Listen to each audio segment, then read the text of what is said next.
तो भाई ऑस्ट्रेलिया के खिलाफ कल भारतीय टीम का ऐलान किया गया। रविचंद्रन अश्विन को टीम इंडिया में एंट्री दे दी गई। अश्विन के एंट्री के बाद से सवाल बहुत खड़े हो गए हैं। बहुत से ऐसे खिलाड़ी हैं जिनको लेकर तमाम चर्चाएं तेज हो गई हैं। उसमें एक नाम संजू सैमसन का आता है, दूसरा नाम उसमें शिखर धवन का आता है। बहुत से ऐसे खिलाड़ी हैं जिनको लेकर कहा जा रहा है कि भाई इनको जगह देनी चाहिए थी, आपको फला खिलाड़ी को एंट्री देनी चाहिए थी, लेकिन ऐसा कुछ नहीं हुआ है। शिखर धवन एक नाम है जिनको लेकर चर्चा बहुत तेज थी। चाहे पहले एशियन गेम्स हो, एशिया कप हो, वर्ल्ड कप हो, तमाम बार कहा जा रहा था कि भाई शिखर धवन को टीम इंडिया में जगह क्यों नहीं दी गई है। बहुत ज़्यादा चर्चा थी, बहुत सारी खबरें, बहुत सारे आर्टिकल छप चुके थे कि भैया एशियन कप में तो शिखर धवन टीम इंडिया के कप्तान होंगे ही होंगे।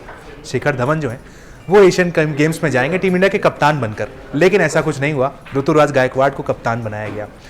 आप में से बहुत सारे लोग कल हम जब लाइव में जुड़े थे तो बार बार ये कह रहे थे शिखर धवन को जगह क्यों नहीं दी गई, शिखर धवन को जगह क्यों नहीं दी गई। भाई 2-3 ऐसे फैक्ट हैं जिनके चलते शिखर धवन को नहीं टीम में चुना गया है, वो मैं आपको बताना चाहूँगा। एक आपको याद हो तो दिसंबर 2022 में शिखर धवन आखिरी बार टीम इंडिया की जर्सी में खेलते हुए दिखाई दिए थे। बांग्लादेश के खिलाफ वो सीरीज थी, 3 वनडे मैचों की सीरीज थी। शिखर धवन वहां पर ओपनर की भूमिका निभा रहे थे कप्तान रोहित शर्मा के साथ। लेकिन वो जो सीरीज थी वो पूरी तरीके से शिखर धवन के लिए फ्लॉप साबित हुई। तीनों ही मैच में शिखर धवन दहाई के आंकड़े तक भी नहीं पहुंच पाए। यहां पर एक सवाल आप ये उठा सकते हैं कि भाई शिखर धवन सिर्फ एक सीरीज में फ्लॉप हुए, आपने उनको टीम इंडिया से बाहर कर दिया, लेकिन कहानी इसके बाद शुरू होती है। बांग्लादेश के खिलाफ जो सीरीज थी उसमें शिखर धवन का बल्ला नहीं चला, तीनों ही मैचों में शिखर धवन फ्लॉप हो गए। उसके बाद श्रीलंका के खिलाफ अगली सीरीज थी, वहां पर मौका दिया गया शुभमन गिल को। उन तीनों मैचों में से एक मैच में शुभमन गिल का शतक था, एक में अर्धशतक था और एक मैच में उनकी इनिंग और अच्छी थी। तीनों मैचों में पूरी तरीके से शुभमन गिल चले, मौके को उन्होंने भुनाया है। यही एक वजह साबित हुई शिखर धवन के लिए कि भाई शिखर धवन के दरवाजे शुभमन गिल के उस श्रीलंका दौरे ने पूरी तरीके से बंद कर दिए। अब आप यहां कह सकते हैं कि भाई रविचंद्रन अश्विन जिनकी उम्र 37 साल है उनको टीम इंडिया से बुलावा आ सकता है, तो 37 साल के शिखर धवन को क्यों नहीं आ सकता।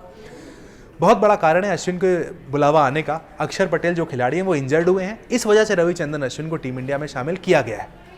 शिखर धवन के साथ ये सिनारियो नहीं है। भारतीय जो ओपनर है शुभमन गिल वो पूरी तरीके से फिट है, रोहित शर्मा पूरी तरीके से फिट है। आपके पास ईशान किशन है जिनको आपको टीम में फिट करना है, क्योंकि वो भी बातावर ओपनर खेलते हैं, तो एक एक्स्ट्रा बैकअप ओपनर आपके साथ टीम इंडिया में तैयार है। तो यहाँ पर मुश्किल जो आई शिखर धवन के साथ वो ये है कि भाई कोई खिलाड़ी अनफिट नहीं हुआ। किस्मत जो कहते हैं, भाग्य का जो साथ होता है, वो खासकर शिखर धवन को नहीं मिला इस खास मौके पर, जबकि रविचंद्रन अश्विन के साथ ऐसा हुआ है। ठीक एशिया कप के फाइनल के एक दिन पहले अक्षर पटेल टीम इंडिया से बाहर होते हैं, उनकी जगह कॉल किया जाता है वॉशिंगटन सुंदर को।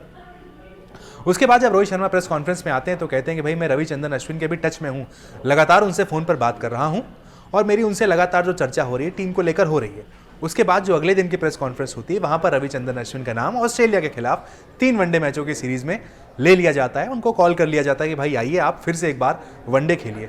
इंपॉर्टेंट फैक्टर यहाँ पर ये है, पिछले 6 सालों में रविचंद्रन अश्विन ने सिर्फ 2 वनडे मैच खेले हैं। जी हाँ, 2022 में साउथ अफ्रीका के खिलाफ 2 वनडे मैचों की सीरीज, जो 3 मैचों की सीरीज थी उसमें 2 मैच रविचंद्रन अश्विन ने खेले हैं। उसके बाद से 2017 से लेकर 2023 तक रविचंद्रन अश्विन के नाम कोई वनडे मैच नहीं है।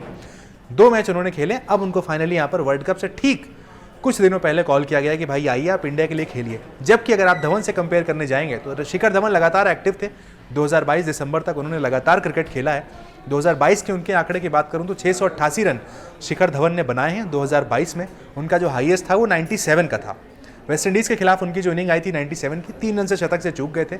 34 का उनका एवरेज था, जबकि जो उनका ओवरऑल वनडे क्रिकेट में एवरेज है वो 44 का है। ठीक ठाक आंकड़े थे, हम बहुत खराब नहीं कह सकते, बहुत अच्छे नहीं कह सकते। लेकिन यहाँ पर एक सवाल ये उठता है जो आप में से बहुत सारे लोग कल भी पूछ रहे थे कि आईसीसी टूर्नामेंट जब होता है वहाँ पर शिखर धवन का बल्ला काफ़ी चलता है। धवन को खिलाओ प्लीज़, कहना है महेंद्र का। क्या धवन अब इंटरनेशनल में वापस नहीं आएंगे, अंकित का लिखना है।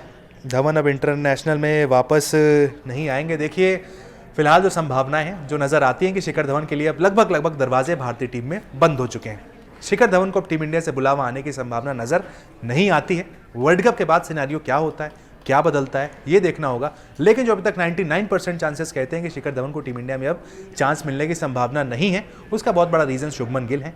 बार बार शुभमन गिल का जो प्रदर्शन है वो निखरता जा रहा है। लगातार अच्छा परफॉर्मेंस शुभमन गिल के बल्ले से निकलता हुआ हम देख रहे हैं। यही एक वजह है कि उसके बाद से लगातार शिखर धवन को टीम से ड्रॉप किया जा रहा है। ईशान किशन भी एक अब आपके पास ऑप्शन अवेलेबल है। वेस्ट इंडीज़ में 3 शतक लगा कर आ रहे हैं। एशिया कप में शानदार बल्लेबाजी की पाकिस्तान के खिलाफ 2 सितंबर को जो मैच देखने को मिला है, तो एक बहुत बड़ा यहाँ पर संकट जो पैदा हुआ शिखर धवन के सामने कि भाई कोई ऐसी जगह नहीं बची जहां पर उनको खिलाया जा सके। शिखर धवन ऐसा नहीं है कि आप उन्हें मिडिल ऑर्डर में एडजस्ट कर देंगे। तो आप जो ये सवाल पूछ रहे हैं कि भाई शिखर धवन का यहाँ पर क्या होगा, फिलहाल देखिए शिखर धवन का यहाँ पर संभावनाएं लगभग अब धूमिल हो चुकी हैं, लेकिन कहते हैं कि क्रिकेट में कुछ भी असंभव नहीं होता है, हो सकता है ऐसी कोई संभावना बने। लेकिन फिलहाल तो अभी देखिए शिखर धवन को, जैसा मैंने आपको रीजन बताया, एक बहुत बड़ा रीजन ये है कि भाई उनकी परफॉर्मेंस गिरी है और शुभमन गिल की परफॉर्मेंस लगातार निखरी है।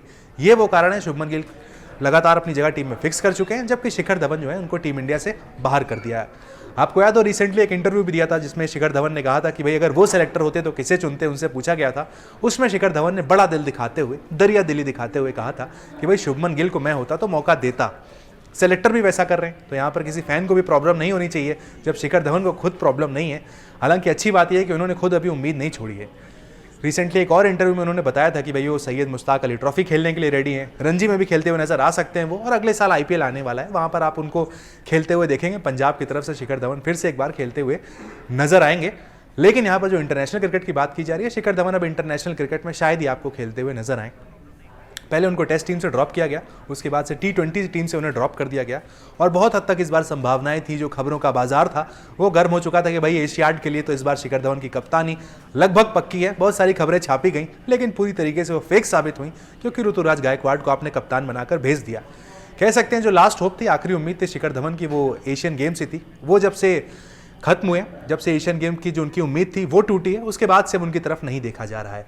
रोहित शर्मा से भी सवाल होता है भाई प्रेस कॉन्फ्रेंस में कि शिखर धवन की तरफ आप क्यों नहीं देख रहे हैं, तो उनका जो जवाब होता है काफ़ी हद तक इनडायरेक्टली आता है कि भाई हमारे पास जगह नहीं है, हम खिलाड़ी को किसी बाहर से लाकर एडजस्ट नहीं कर सकते। शुभमन गिल को हम कैसे बैठा सकते हैं, जो कि लगातार अच्छा खेल रहे हैं, भारत का भविष्य जिन्हें कहा जा रहा है।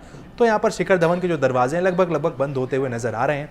आप जितने भी फैंस हैं इमोशनली जुड़े हुए हैं शिखर धवन की आईसीसी टूर्नामेंट में उनकी जो पारियां हैं, चाहे 2013 का चैंपियंस ट्रॉफी हो, 2015 वर्ल्ड कप हो, 2017 की चैंपियंस ट्रॉफी हो जहां फिर से एक बार वो मैन ऑफ द सीरीज बने थे, या फिर 2019 का जो वर्ल्ड कप था जहां ऑस्ट्रेलिया के खिलाफ उनकी एक शानदार शतकीय पारी आई थी, वो इंजर्ड हो गए थे, उसके बाद वो बाहर हो गए। शायद उन्हें नहीं पता था कि उनका वो आखिरी आईसीसी टूर्नामेंट का मैच था। उसके बाद से उन्हें टीम इंडिया में दोबारा बुलाया नहीं गया, चाहे फिर 2021 का T20 वर्ल्ड कप हो, 2022 का T20 वर्ल्ड कप हो, क्योंकि T20 सेटअप से वो लगातार बाहर हो गए थे। बांग्लादेश सीरीज जैसा मैंने बताया वो वजह थी जहां वो बिल्कुल परफॉर्म नहीं कर पाया। उसके बाद शुभमन गिल ने पूरी तरीके से अपॉर्चुनिटी को कैप्चर कर लिया, उसके बाद से शिखर धवन के दरवाजे पूरी तरीके से बंद हो गए।